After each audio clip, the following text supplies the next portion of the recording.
Tollywood hero junior NTR Delhi హైకోర్టుకు హృదయపూర్వక కృతజ్ఞతలు తెలిపారు. డిజిటల్ యుగంలో తన వ్యక్తిగత హక్కులను కాపాడుతూ ఇచ్చిన రక్షణ ఉత్తర్వులపై ఆయన హర్షం వ్యక్తం చేశారు. ఈ మేరకు సోషల్ మీడియా వేదికగా ఆయన ఒక పోస్ట్ చేశారు. ఇటీవల జూనియర్ ఎన్టీఆర్కు సంబంధించిన పర్సనాలిటీ హక్కుల పరిరక్షణ కోరుతూ దాఖలైనటువంటి పిటిషన్పై ఢిల్లీ హైకోర్టు అనుకూలంగా తీర్పునిచ్చింది. ఆయన అనుమతి లేకుండా ఆయన పేరు, చిత్రం, వాయిస్ వంటి వాటిని వాణిజ్యపరంగా కానీ ఇతర అవసరాలకు కానీ దుర్వినియోగం చేయకుండా ఈ ఉత్తర్వులు నిరోధిస్తాయి. ఈ న్యాయ పోరాటంలో తనకు మద్దతుగా నిలిచిన సుప్రీంకోర్టు న్యాయవాదులు డాక్టర్ బాలజానకి శ్రీనివాసన్, డాక్టర్ అల్కా డాకర్లతో పాటు రైట్స్ అండ్ మార్క్స్ సంస్థకు చెందినటువంటి రాజేందర్, ఆయన బృందానికి కూడా ఎన్టీఆర్ ప్రత్యేకంగా ధన్యవాదాలు తెలిపారు. వారి నిరంతర మద్దతుకు తాను ఎంతో రుణపడి ఉంటానని కూడా పేర్కొన్నారు జూనియర్ ఎన్టీఆర్. దీనికి సంబంధించి మరిన్ని అప్డేట్స్ మా కరెస్పాండెంట్ రవీంద్ర అందిస్తారు. రవీంద్ర, జూనియర్ ఎన్టీఆర్ చేసినటువంటి పోస్టుకి సంబంధించి అప్డేట్స్ ఏంటి?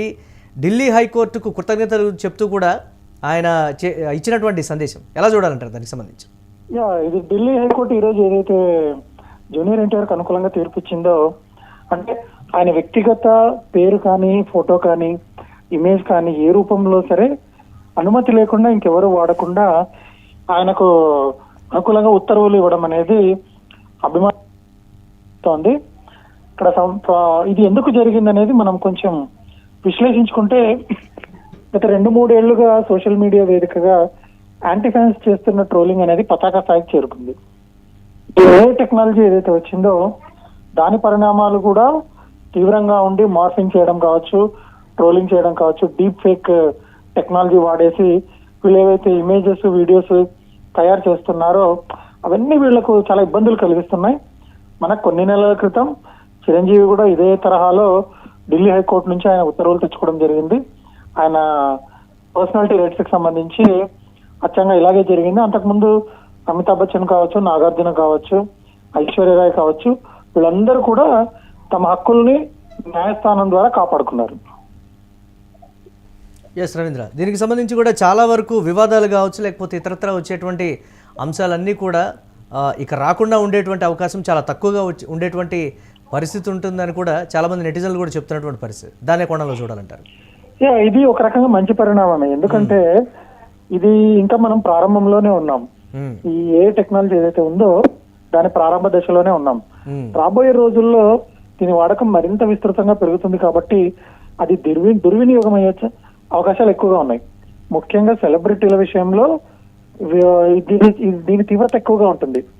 ఇప్పుడు వీళ్ళందరూ జూనియర్ ఎన్టీఆర్ నుంచి అమితాబ్ బచ్చన్ వరకు ఎవరైతే కోర్టు ద్వారా రక్షణ తెచ్చుకున్నారో వీళ్ళందరూ ముందు జాగ్రత్త పడడంలో మిగతా వాళ్లకు స్ఫూర్తిగా నిలుస్తారు. ఎందుకంటే గతంలో రష్మిక మందన్న కావచ్చు, ఆలియా భట్ కావచ్చు, వీళ్ళందరూ కూడా ఈ డీప్ ఫేక్ టెక్నాలజీ వల్ల ఇబ్బందులు పడిన వాళ్ళు. అంటే వీళ్ళ ప్రమేయం లేకుండానే వీడియోలు కానీ, ఇమేజెస్ కానీ తయారు చేసి సోషల్ మీడియాలో వైరల్ చేయడం ద్వారా వాళ్ళకు ఒక చెడ్డ పేరు అనేది తీసుకొచ్చారు. ఇలాంటివి కట్టడి చేయాలంటే కోర్టుల ప్రమేయం అనేది తప్పనిసరి. రేపు ఎవరైనా ఎక్స్ లో కానీ, ఇన్స్టాగ్రామ్ లో కానీ, ఫేస్బుక్ లో కానీ, ఇంకేదైనా సోషల్ మీడియా ప్లాట్ఫామ్ లో కానీ ఆ తప్పుడు ప్రచారాలు చేసినప్పుడు లేదా తప్పుడు ఇమేజెస్ ని వైరల్ చేసినప్పుడు ఖచ్చితంగా లీగల్ గా వెంటనే చర్యలు తీసుకోవడానికి ఇలాంటివి దోహదం చేస్తాయి. కాబట్టి మిగిలిన వాళ్ళు కూడా ఇదే దారిలో వెళ్లే అవకాశం అయితే చాలా ఉంది. Right, thanks for updates Ravindra. Delhi హైకోర్టుకు కృతజ్ఞతలు తెలిపారు జూనియర్ ఎన్టీఆర్. వ్యక్తిగత హక్కుల్ని కాపాడేలా ఉత్తర్వులు ఇచ్చిన నేపథ్యంలో ఎన్టీఆర్ సోషల్ మీడియాలో ఒక పోస్ట్ చేశారు. డిజిటల్ యుగంలో తన హక్కులు కాపాడారంటూ కూడా ఎన్టీఆర్ హర్షం వ్యక్తం చేశారు. న్యాయవాదుల బృందానికి కూడా ప్రత్యేకంగా ధన్యవాదాలు తెలిపారు ఎన్టీఆర్. ఇక ఆయన వ్యక్తిగత హక్కుల పరిరక్షణపై ఇటీవల కోర్టు కీలక ఆదేశాలు ఇచ్చినటువంటి బ్రేకింగ్ న్యూస్ చూస్తున్నాం.